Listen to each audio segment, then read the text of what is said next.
रेखा और हर्ष की शादी उनके पेरेंट्स की मर्जी से हो जाती है। शादी के कुछ दिनों बाद रेखा घर की सारी जिम्मेदारियां संभाल लेती है, लेकिन उसकी सास मीरा शकी मिजाज की औरत होने के कारण एक दिन अपनी बहू को बोलती है, रेखा, तूने यहाँ कमरे में पोछा नहीं लगाया? लगाया है माँ जी। लग तो नहीं रहा, जा दोबारा लगा। थोड़ा हाथों को जोर लगाकर पोछा लगाया कर। सारे फर्श को काला कर दिया तूने, पता नहीं कैसे सफाई करती है। रेखा दोबारा से पोछा लगाने लगती है और मीरा खुद से बोलती है, देखूं तो कैसे काम करती है, कहीं आगे आगे से सफाई करके महारानी फोन चलाने न बैठ जाए। रेखा, जल्दी जल्दी काम कर। रेखा घर का सारा काम करती थी, फिर भी उसकी सास उसके पीछे पीछे घूमती रहती थी। रेखा कपड़े धोकर छत पर सुखाने चली जाती है और पीछे से एकदम से मीरा आकर उसे बोलती है, कितनी देर लगा दी छत पर, किसी को देख रही थी क्या? क्या हुआ माँ जी, आपने तो डरा ही दिया। छत पर आकर सो गई थी क्या? इतनी देर तक क्या कर रही थी? कपड़े सुखा रही थी मैं। अपने कपड़े छत पर नहीं सुखाएगी आज के बाद, नीचे सुखाया कर। इतनी जगह है वहीं सुखा दिया कर। अब चल नीचे खाना बना जाकर। रेखा नीचे आकर रसोई में खाना बनाने लगती है और बाहर बैठी मीरा खुद से बोलती है, देख कर आती हूँ कहीं दूध तो नहीं पी रही चुपके से। रेखा, ये दूध कैसे खत्म हो गया इतनी जल्दी? माँ जी, रात को हर्ष ने दूध पिया था, सुबह पापा जी ने, और अभी आपके लिए चाय बनाई थी। अच्छा, लेकिन सही से इस्तेमाल करा कर, सब चीजें जल्दी जल्दी खत्म हो जाती हैं। मीरा बाहर चली जाती है। तभी रेखा बोलती है, पता नहीं माँ जी को भी क्या हो गया है, छोटी छोटी बातों पर मुझ पर शक करती रहती है। खाने पीने की चीजों को लेकर तो ऐसे छुपा छुपा के रखेंगी जैसे सारा का सारा मैं ही खा जाऊंगी। माँ जी, खाना खा लो। तू अपने लिए नहीं लेकर आई? नहीं माँ जी, मुझे भूख नहीं है, मैं बाद में खा लूंगी। अच्छा, अकेले में ज्यादा घी मक्खन लगा कर खाएगी? अभी लेकर आ मेरे साथ, यहीं बैठकर खा। खाना खाकर दोनों अपने अपने कमरे में आराम करने चली जाती हैं।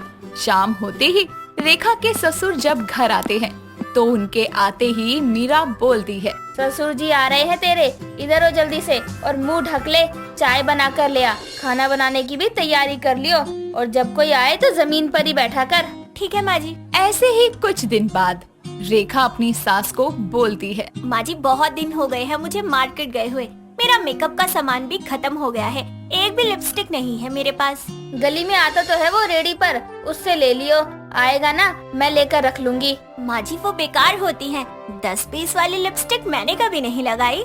हम भी तो वही लगाते हैं, तू बड़ी रईसनी आई है जो वो नहीं लगाएगी। ससुराल आने के बाद हर चीज में रोका टोकी होना अब रेखा के लिए आम हो गया था। ऐसे ही एक दिन रेखा की बहन उससे मिलने आती है, लेकिन मीरा उन दोनों को अकेले नहीं छोड़ती, क्योंकि उसे लगता है कि उसकी बहू अपनी बहन को सब कुछ बता न दे। अपनी सास के साथ में बैठे रहने की वजह से दोनों बहनें ज्यादा बात नहीं कर पाती। ऐसे ही कुछ दिन बाद रेखा अपनी सास को बोलती है, माँ जी, सूट लेना था, रक्षाबंधन भी आ रहा है और कल हमारी एनिवर्सरी भी है, तो बाजार चल ले। तू क्या करेगी बाजार जाकर? मैं खुद ले आऊंगी, अभी हर्ष आ रहा होगा तो यहीं रहे। ठीक है, तो फिर आप ही ले आना। मीरा अपनी बेटी और बहू के लिए सूट खरीद लेती है, साथ ही अपनी बेटी पल्लवी जो पढ़ाई के लिए दूसरे शहर रहती थी उसको कॉल करके घर बुला लेती है। उसकी दूसरी बेटी छवि भी अपने ससुराल से अपने भाई भाभी की एनिवर्सरी पर घर आती है। एनिवर्सरी के मौके पर आए सभी रिश्तेदार सोफे, बेड, चेयर पर बैठे होते हैं। तभी पल्लवी खड़ी हुई रेखा को देखकर बोलती है, भाभी आप भी बैठो ना हमारे साथ, इतनी देर से खड़ी हो थक जाओगी, आओ बैठो सोफे पर। सोफा क्या होता है? आज तक पता नहीं मुझे, मैं कभी बैठी ही नहीं इस पर। क्यों, क्या हो गया? आप बैठ नहीं सकती क्या हमारे साथ? छवि को भी उसके ससुराल में आपकी तरह ही खड़ा रखते हैं क्या ऐसे? नहीं दीदी, रहने दो, माँ जी गुस्सा करेंगी, मैं ऐसे ही ठीक हूँ। वैसे भी अभी मुझे खाना बनाने जाना है। चलो मैं भी आपके साथ ही चलती हूँ। रेखा और पल्लवी रसोई में खाना बनाते हुए बात कर रहे होते हैं। तभी मीरा भी उनके पास काम करने के बहाने आकर बैठ जाती है ताकि रेखा पल्लवी को कुछ बता न दे। कुछ देर बाद रेखा और हर्ष केक कट करते हैं और सब एनिवर्सरी सेलिब्रेट कर खाना खाकर सब अपने अपने घर चले जाते हैं। उसके बाद मीरा अपनी बहू और बेटी को सूट दे देती है। तभी रेखा अपना सूट देखकर कहती है, दीदी के लिए इतना सुंदर महंगा सूट लिया, और मेरे लिए सस्ता सा सिंपल सूट ले लिया। इन्होंने कभी मुझे अपनी बेटी समझा ही नहीं है। यहाँ से पता चलता है बहू बेटी में फर्क क्या चीज होती है। बहू मैं सोने जा रही हूँ, तो पूरे घर का काम समेट कर ही आइयो। कुछ दिन बाद रेखा की मम्मी का कॉल आता है और रेखा कॉल पर बातें करते हुए कहती है, हाँ जी माँ, कैसे हो? हाँ जी मैं भी ठीक हूँ। आप आई क्यों नहीं सालगिरह पर? अच्छा माँ जी आ गई, मैं आपसे बाद में बात करती हूँ, बाय। ये किससे बातें कर रही थी और मेरे आते ही फोन क्यों रख दिया? हर्ष को बताना पड़ेगा। शाम होते ही हर्ष घर आता है, जिसके बाद मीरा अपने बेटे को भड़का देती है और वो भी रेखा पर शक करने लगता है। उस दिन के बाद से हर्ष आते ही कमरे में सबसे पहले उसका फोन चेक करता और सभी दोस्तों के नंबर डिलीट कर देता। साथ ही उसके मोबाइल में रिचार्ज तक नहीं करवाता। ऐसे ही एक दिन रेखा को फोन पर लगे देखकर वो बोलता है, क्या फोन में लगी रहती हो? दिखाओ किससे बात कर रही हो इतना हंस कर। फोन दो, अब कोई फोन नहीं मिलेगा तुम्हें। मेरी बहन से बात कर रही थी। और ये मोहित क्या बात करता है तुमसे? तुम्हारा भाई ही है, उस पर शक कर रहे हो? अरे वो कितना छोटा है उम्र में। अरे इस चार दीवारी में मुझे कैद करके रखते हो, फिर भी तुम दोनों माँ बेटे को शक रहता है कि मैं भाग जाऊंगी। रेखा लाइट ऑफ करके दुखी होकर सो जाती है। रेखा प्रेग्नेंट होती है और प्रेगनेंसी में भी घर का सारा काम वो ही करती थी। ना तो उसे मीरा कहीं बाहर निकलने देती और अगर कोई घर में उससे मिलने आ जाए तो उसके साथ अकेले नहीं छोड़ती। 9 महीने बाद रेखा अपने बच्चे को जन्म देती है, जिसके बाद वो बेड रेस्ट ही कर रही होती है। इस वजह से मीरा को सारा काम करना पड़ता है और वो चिढ़ते हुए काम करती है। बच्चे के आने की खुशी में पल्लवी और रेखा की माँ सरला उससे मिलने आती है और सरला बोलती है, ला इसको मुझे गोदी में दे दे। तू बता, खुश तो है ना? हाँ माँ। बेटा लग तो नहीं रहा तुझे देख कर कि तू खुश है। मेरी लाडो बता, क्या बात है? भाभी बता दो, आज ही मौका है आपके पास बताने का, तभी सुधरेंगे ये लोग। रेखा मौका देखते ही सब कुछ अपनी मम्मी को बता देती है। ये सुनने के बाद सरला के पैरों तले जमीन खिसक जाती है और आंखें भर आती है और वो गुस्से में मीरा के पास जाकर बोलती है, समधन जी, हमने तो कोई कमी नहीं छोड़ी थी शादी में, फिर भी कोई बात है तो बता दो, कर्जा लेकर पूरी कर देंगे। नहीं जी, ऐसी क्या बात हो गई? बात तो बहुत ज्यादा हो गई। अरे मेरी बेटी के साथ आपने जो दामाद जी ने किया ना, उसके बारे में जब मैं 4 लोगों के बीच बैठ के बताऊंगी ना, तब देखना आपको कैसा लगेगा। अरे आपकी भी बेटियां है ना, आपको भी तभी पता चलेगा। अरे समधन जी, हमारे घर की बदनामी होगी। मैं बहुत शर्मिंदा हूँ, मुझे माफ कर दीजिए। मुझे मेरी गलती का पछतावा है। अब मैं कभी शक नहीं करूँगी इस पर और अब से अपनी बेटी की तरह प्यार दूंगी। ऐसे ही सरला रेखा की सास को सबक सिखा देती है, जिसके बाद मीरा अच्छे से समझ जाती है और अपनी बहू को शक की निगाह से देखना बंद करके प्यार भरी निगाह से देखने लगती है। विधि एक चुलबुली सी लड़की थी, जिसके बाकी लड़कियों की तरह ही अपनी शादी को लेकर बड़े बड़े सपने थे, लेकिन इसके सपने बाकी लड़कियों से अलग थे। वो इसलिए क्योंकि जहाँ लड़कियाँ अच्छा पति पाने के लिए व्रत रखती थी, तो वहीं विधि अच्छी सास पाने के लिए। उसकी तलाश थी कि एक प्यार करने वाली संस्कारी सास उसे मिले, जो ससुराल में उसका हर कदम पे साथ दे, उसे सपोर्ट करे, जिसके लिए विधि ने कई उपवास भी किए। ऐसे ही कुछ दिन बाद सुहागनों का त्योहार करवा चौथ आने वाला था, जिसके लिए विधि की माँ संभावना तैयारियों में लगी थी कि तभी विधि उनके पास आकर बोलती है, माँ एक बात बताओ, करवा चौथ का व्रत क्या सिर्फ अच्छा पति पाने के लिए कर सकते हैं क्या? विधि, अभी मैं बहुत जरूरी काम में लगी हूँ, मेरा दिमाग मत खराब कर। इसमें दिमाग खराब करने वाले क्या बात है? सवाल आएगा मन में तो पूछूंगी ना। अब बच्चे अपने पेरेंट्स से सवाल नहीं पूछेंगे तो किससे पूछेंगे? बातें बनाने में तेज है और तेरे सवालों का तो ना कोई सर होता है ना पैर। हर बार तेरा सवाल एक सास पर आकर रुकता है कि अच्छी सास कैसे मिलेगी और कौन सा व्रत रखूं उसके लिए। यही बकवास सवाल तू हर बार पूछती है। अरे ये कोई बकवास सवाल नहीं है। अरे सास के साथ पूरी जिंदगी बितानी है एक ही घर में, टेंशन तो लूंगी ना। ऐसे बिना जांचे परखे किसी को भी सास बना लो क्या? यही तो प्रॉब्लम है, लड़कियां अच्छे पति की तलाश करती हैं और तू अच्छी सास की। अरे अगर लड़का अच्छा नहीं होगा तो सास कहाँ से अच्छी मिलेगी? पर माँ, परवर कुछ नहीं, अब मुझे काम करने दे वरना फ्लाइंग थप्पड़ आएगा तेरे गालों पर। बेचारी विधि, उसके दिल का दर्द और दिमाग का लॉजिक कोई नहीं समझता था। इसीलिए जब उसे अपनी माँ से कोई जवाब नहीं मिला तो वो अपना बैग उठाकर कॉलेज निकल गई, जहाँ उसके आते ही एक राकेश नाम के लड़के ने कॉलेज के गेट पर घुटनों के बल बैठकर विधि को प्रपोज किया और बोला, हे विधि, जब से इस कॉलेज में आया हूँ पढ़ाई में कम और तुम में ज्यादा ध्यान लगता है। अब इंतजार नहीं होता, इसलिए तुम्हारे लिए एक गुलाब लाया हूँ। तो क्या करूँ इस गुलाब का? तुम्हारी फोटो पे चढ़ाना है? नहीं नहीं, अपने दिल से लगाना है और मेरे प्यार को अपनाना है। इससे पूछो इसकी माँ कैसी है? अगर जैसी सास मुझे चाहिए वैसी हुई तो क्या हर्ज है, प्रपोजल एक्सेप्ट कर लूंगी।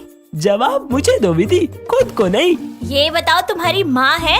ये कैसा सवाल है? माँ तो सबकी होती है। और अब ये मत बोलना कि तुम्हारे घर में माँ बहन नहीं है जो ऐसी हरकत कर रहे हो। अरे माँ बहन के अलावा बीवी भी होती है घर में, और फिलहाल वही नहीं है मेरे घर में। ओ मजनू की औलाद, पूछ रही हूँ तुम्हारी माँ का नेचर कैसा है? मेरी माँ वो तो एक नंबर की शानी है। पता है, कल 5 रुपए के लिए बाजी वाले से लड़ गई, और अगर तुमने हाँ कह दी तो मेरी माँ तुमको भी चंट बना देगी। इसकी माँ के साथ रहकर तो मैं भी गुंडी बन जाऊंगी। ना बाबा ना, मुझे गुंडी सास नहीं चाहिए।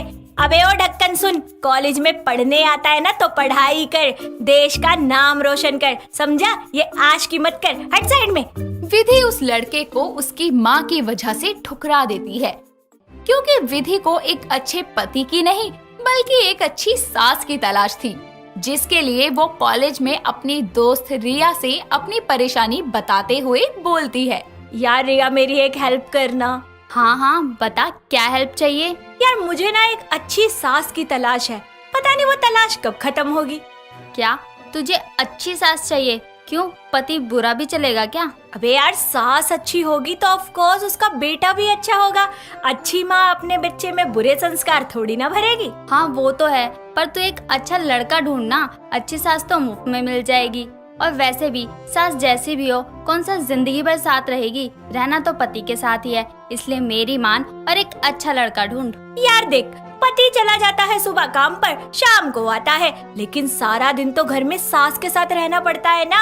अगर सास अच्छी होगी तो ससुराल में चैन से रह सकते हैं, क्योंकि वो हमको समझेगी, हम उसको समझेंगे, दोनों एक दूसरे का साथ देंगे। विधि को अपनी सवालों के जवाब रिया के पास भी नहीं मिलते, जिसके कारण वो बेचारी खुद ही बड़बड़ाते हुए जा रही होती है कि तभी उसकी टक्कर सामने से आ रही एक औरत उषा से होती है, जिसके बाद विधि बिना माफी मांगे जाने लगती है।